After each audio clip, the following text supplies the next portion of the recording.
capítulo de número 2.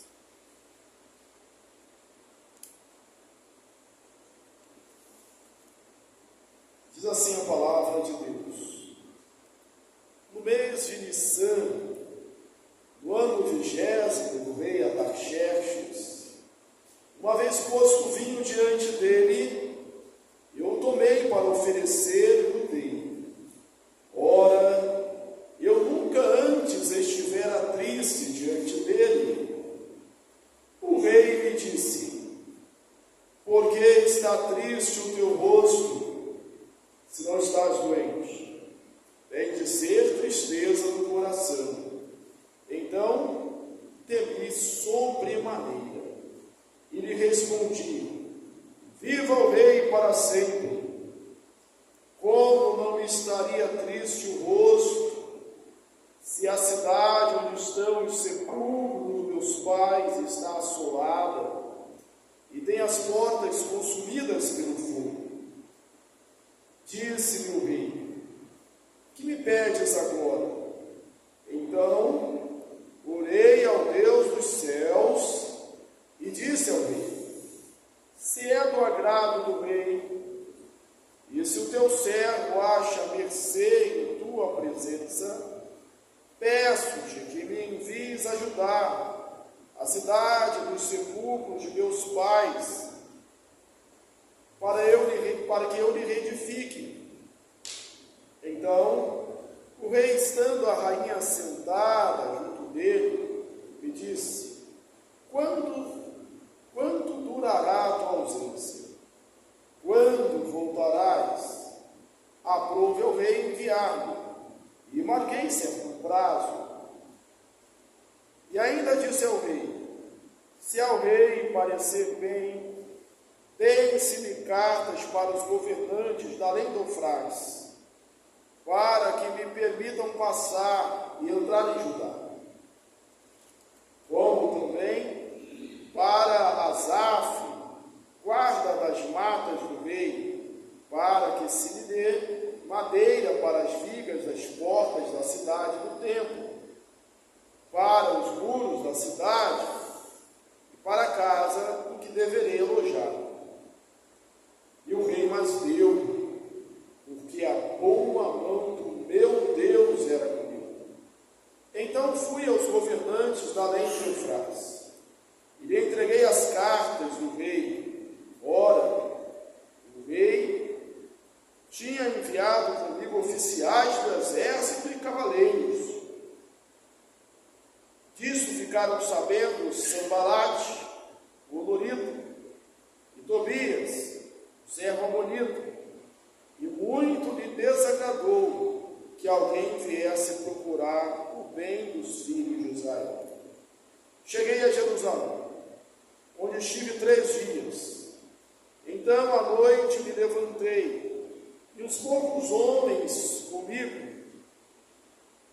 não declarei a ninguém o que o meu Deus me pusera no coração para eu fazer em Jerusalém. Não havia comigo animal algum, senão que eu montava. De noite, saí pela porta do vale, para o lado da fonte do dragão e para a porta do monturo, e contemplei os muros de Jerusalém. Estavam assolados, cujas portas tinham sido consumidas pelo fogo. Passei a porta da fonte e o açude do rei, mas não havia lugar para onde passasse o animal e que eu montava. Subi à noite pelo ribeiro e contemplei ainda os muros. Voltei, entrei pela porta do vale e tornei para casa. Não sabiam os magistrados aonde eu fora, nem o que fazia, pois até aqui não havia eu declarado coisa alguma, nem aos judeus, nem aos sacerdotes, nem aos nobres, nem aos magistrados, nem aos mais que faziam a obra. Então lhes disse: estáis vendo a miséria que estamos, Jerusalém está assolada e as suas portas queimadas. Vinde, pois, reedifiquemos os muros de Jerusalém e deixemos de ser opróbrio. E lhe declarei como a boa mão do meu Deus estivera comigo, e também as palavras que o rei falara. Então disseram: disponhamos-nos e edifiquemos. E fortaleceram as mãos para as obras.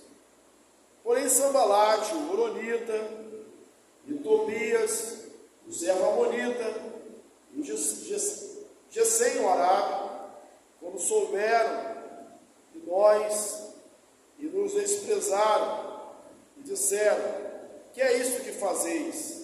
Quereis rebelar-vos contra o rei? Então lhe respondi: o Deus dos céus é quem nos dará bom êxito. Nós, seus servos, nos disporemos, reedificaremos.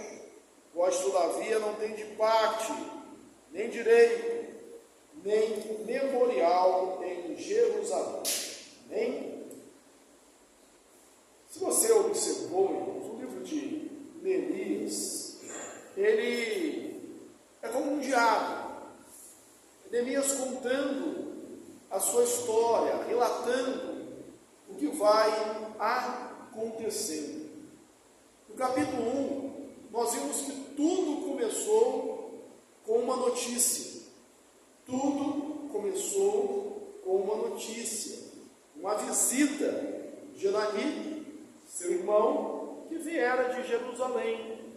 Neemias, ao que parece, nunca estivera em Jerusalém.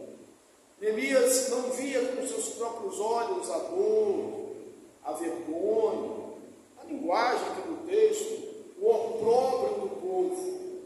Mas quando Hanani contou, ele mesmo de longe, ele pôde sentir a dor do povo, orou e jejuou perante o Deus do céu. Uma notícia, uma visita, um pequeno começo, uma grande obra. Nós não devemos e não podemos desprezar os pequenos começos. Tem coisas no reino de Deus, muitas vezes é assim, até por um princípio bíblico da fé. A fé é como um grão de mostarda. Nós vemos Jesus falando, ensinando que é a menor dos grãos, mas quando cresce, é a maior das hortaliças. Pequenos começos. Tem muita coisa que começa pequena, mas se torna uma grande obra. Se você lembrar, a nossa própria igreja, a Igreja Presbiteriana do Brasil, nasceu no sonho de um jovem que veio para o Brasil aos 26 anos.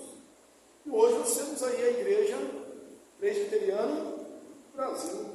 Ele veio no dia 12 de agosto de 1859. Foi um começo singelo. Não começou com uma grande cruzada, com multidões, com poucas pessoas. Existem outras histórias assim, como a evangelização da China, do Hudson Taylor. Um missionário que vai para o interior da China, depois aquilo se torna uma agência que chegou a cerca de 800 missionários e 25 mil convertidos. A igreja da Coreia do Sul começou pequena, hoje tem 700 mil membros. Pequenos começos, mas que Deus usa. Esse foi um pequeno começo. Mas Neemias, irmãos, ele estava diante de um sonho ou de um desafio, humanamente falando, impossível. Como reconstruir os muros de Jerusalém? Como sair dali? Não dava para pedir, né? Hoje o servidor público ainda tem direito a gente pedir licença sem remuneração. Licença sem remuneração é pouco. Vou usar minhas férias. estava ali como um povo escravo, subjugado. Era essa a condição dele, ainda que tivesse crescido na corte, fosse o copeiro do rei, a gente já viu o que isso significa. Ele era um homem de confiança. Ele não tinha essa liberdade toda, ele tinha que pedir ao rei. Mas Deus traz vitórias, apesar das circunstâncias aparentemente impossíveis. Se você abrir a sua Bíblia, em 2 Crônicas, você pode fazer isso, no capítulo 36, versículo 19, no capítulo 36, a gente vai ver o exílio de Judá. 2 Crônicas 36, 19, a gente vê o exílio de Judá. No versículo 19, é detalhado o que aconteceu com o templo, com os muros de Jerusalém. O texto bíblico diz assim: queimaram a casa de Deus, derribaram os muros de Jerusalém, todos os seus palácios queimaram, destruindo também todos os seus preciosos objetos. Sabe há quanto tempo havia acontecido isso? Há 120 anos.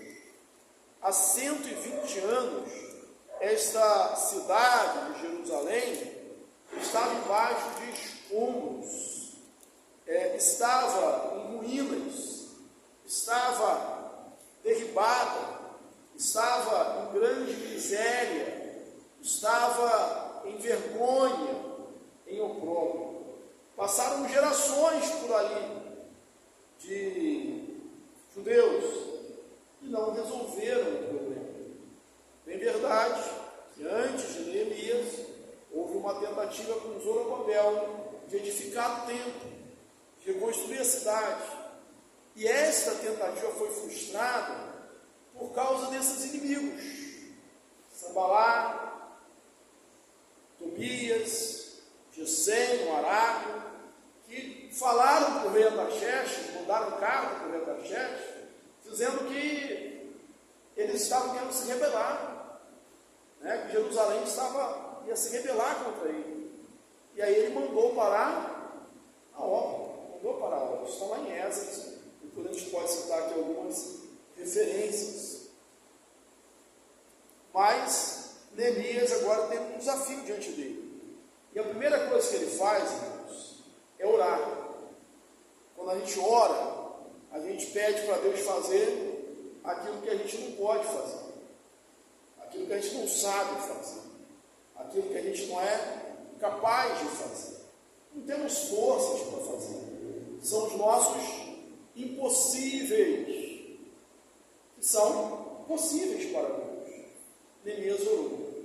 E você lembra, você já estudou o capítulo 1, eu lembro que quando acabei o capítulo 1, eu pedi licença para os irmãos e invadi aqui um pouco o capítulo 2 para falar de uma coisa: o tempo em que Neemias esteve orando e jejuando. Você lembra quanto tempo foi?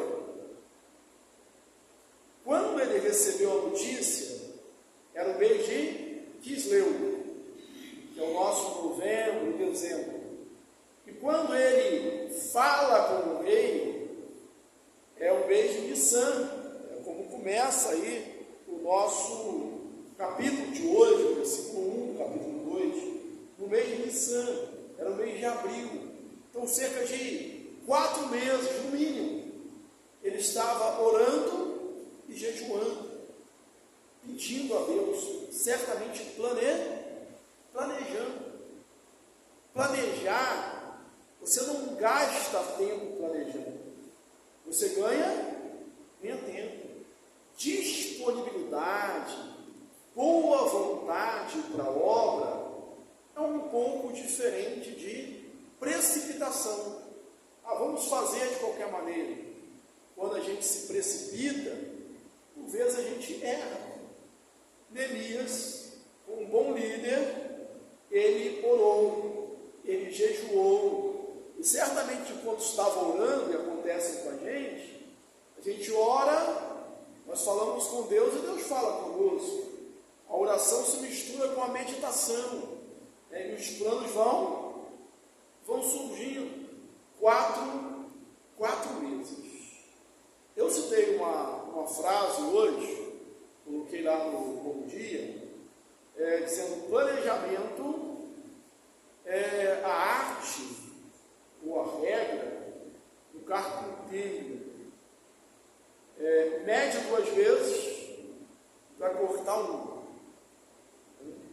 Então, você não gasta tempo conferindo a medida, porque se você cortar de qualquer maneira e cortar errado, você vai perder o material, vai ter prejuízo, ou no mínimo vai gastar mais tempo. Neemias, ele gasta tempo em oração e em planejamento. Mas olha como são os impossíveis de Deus. Eu vou adiantar um pouquinho aqui, só para te dar uma informação, que a gente vai ver no decorrer do livro. Aquela cidade que estava em ruínas durante 120 anos, os muros foram reconstruídos em apenas 52 dias. Os impossíveis dos homens são possíveis para Deus. Ele ora ao Senhor e ele tem oportunidades. Alguns entendem que essa oportunidade que foi planejada, que ele pensou: é o dia que tem a festa, a rainha está presente. Alguns chegam a dizer que ele tem até fingido a tristeza. Eu não sei se isso é verdade. Alguns comentaristas idôneos, pensam assim. Eu não vejo isso no texto. Isso pode ter sido. Mas é possível também que tenha sido tão somente a soberana mão de Deus guiando as coisas, os fatos, as circunstâncias. E na rotina do seu trabalho, no dia a dia do seu trabalho, qual é o seu trabalho? Provar, já vimos, o alimento do rei. Para que o rei não fosse envenenado. Ele supervisionava e provava antes do rei consumir. Num dia desse, o rei observa que ele está com um semblante triste.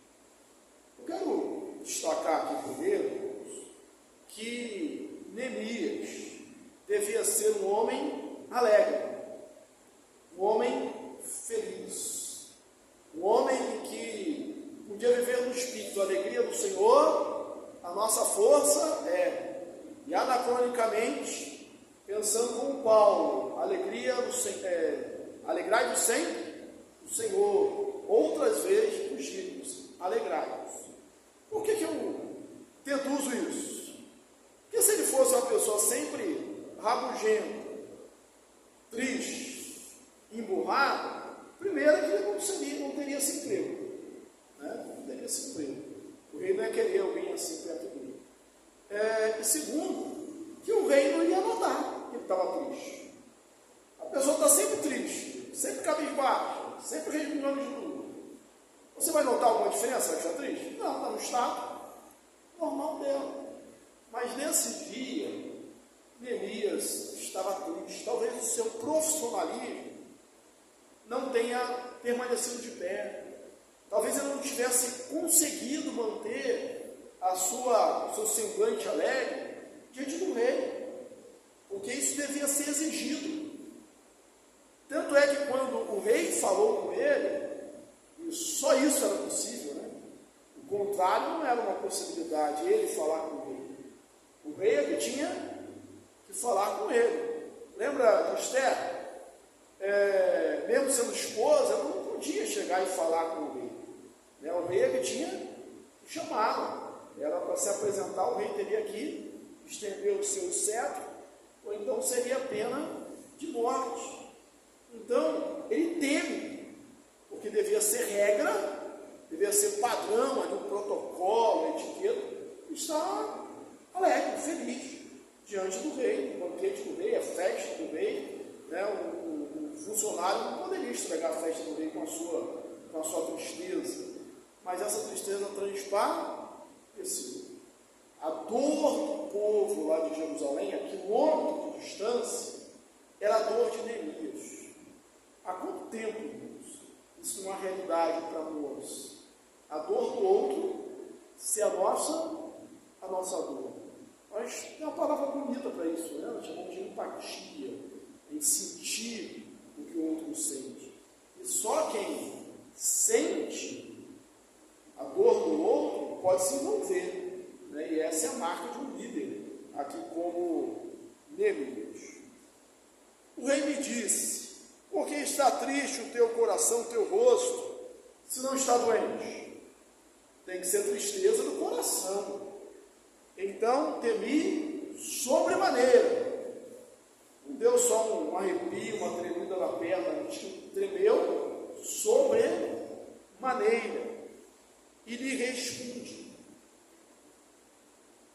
Irmãos, a forma da gente falar, sobretudo com quem tem poder, com quem tem autoridade, deve ser muito bem pensada. Muito bem pensada. Neemias podia aqui dizer e extravasar o seu coração, desabafar, como alguns dizem por aí, o tal do pronto falei, e botar tudo a perder. Tudo a perder. Por quê? A obra tinha começado. Quem mandou parar a obra? O rei estava na frente dele. De forma justa ou de forma injusta? Na concepção, na narrativa do texto, de forma injusta. Foi uma intriga dos inimigos. O rei estava longe, nem mandou uma diligência lá verificar, apurar os fatos. Os governadores locais falaram. Ele acreditou e mandou suspender a ordem. Deu a ordem para suspender a construção. Ele dizia: o senhor mandou parar a obra lá, meu povo, né? Por que eu não estaria triste? O senhor nem mandou alguém lá verificar? Não.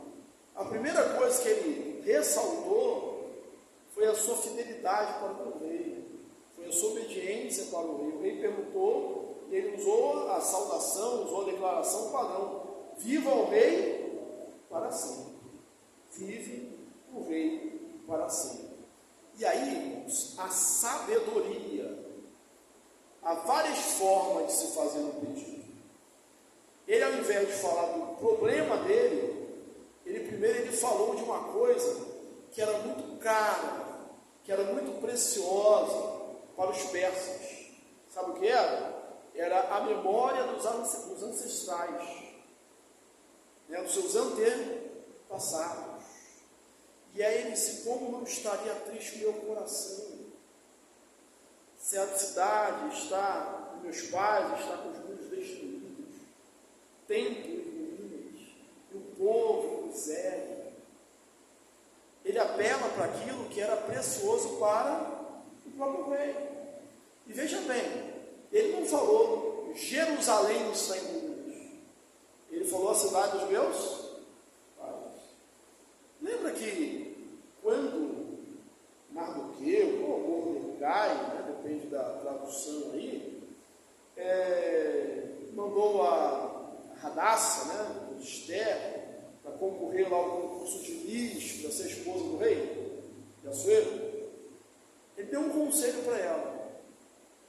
Parece que o mesmo está acontecendo aqui. Para não declarar de que povo ela é.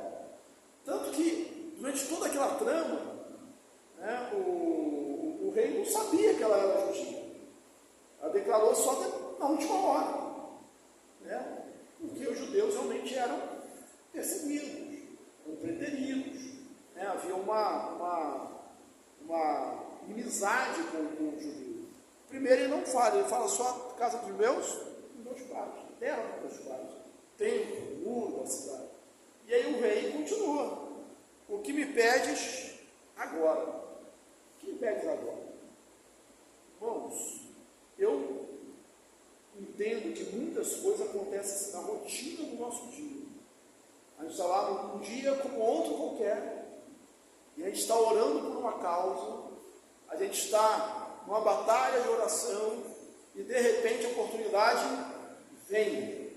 Ela não está agendada, não foi nada programado, ela surge. E a gente tem que aproveitar a oportunidade. Eu gosto muito daquele provérbio chinês que diz que tem coisas que não voltam, 3 coisas que não voltam: a palavra falada, a flecha tirada e a oportunidade perdida. Era agora. E aí diz: eu orei e pedi ao rei, falei ao rei.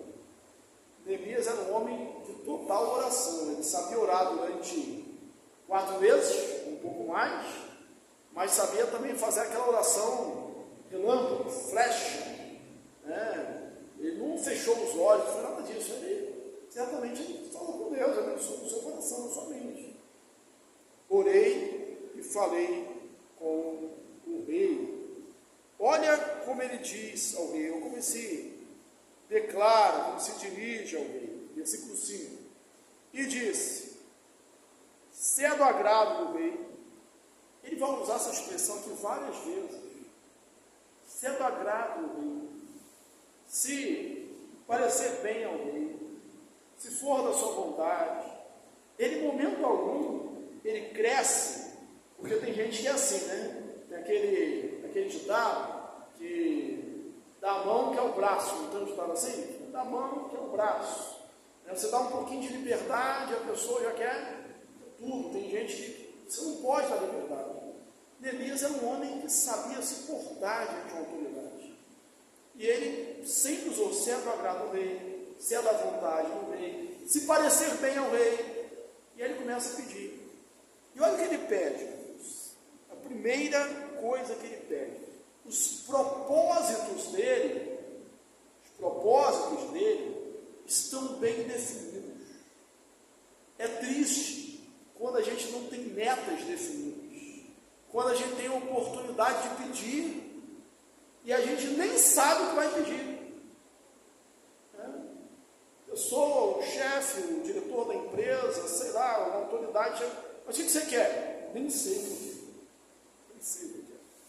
Ele tem propósitos definidos, ele tem metas bem definidas diante dele. Disse ao rei: se é do agrado do rei, e o teu servo achou mercê, graça, favor em tua presença, peço-te que me envies a Judá. Aí ele fala: Judá, a cidade do sepulcro dos meus pais. Agora ele revela. E o que ele pede? Que o Senhor me envie. E não pede para enviar outro, ele pede para enviar a ele. E aí, Deus coloca pessoas certas nos lugares certos, em lugares estratégicos. Lendo esse texto, estudando alguns comentários, eu pensei logo em Paulo, né? Que Deus levantou um homem que não podia ser facilmente destruído, né? De forma estratégica. Neemias quem era Neemias? O copeiro do rei. Como copeiro do rei, era um homem de confiança do rei. A obra tinha parado lá em Esdras, no capítulo 4, e ainda bem que o rei, quando parou a obra, ele disse assim: até que eu fale o contrário. Mais ou menos assim que ele disse. Porque se ele não tivesse falado isso, a ordem de um rei era maior do que o próprio rei. Lembra de Daniel, quando ele falou que não podia orar, e aí era um estratagema ali para pegar Daniel. Quando ele percebeu o que ia fazer com Daniel, ele não queria, mas ele não podia voltar atrás. Ele teve que jogar Daniel lá na cova dos leões. Né? O próprio Assuero, Esther, era a mulher dele, era o povo da esposa dele. Mas ele decretou que naquele dia os judeus seriam exterminados.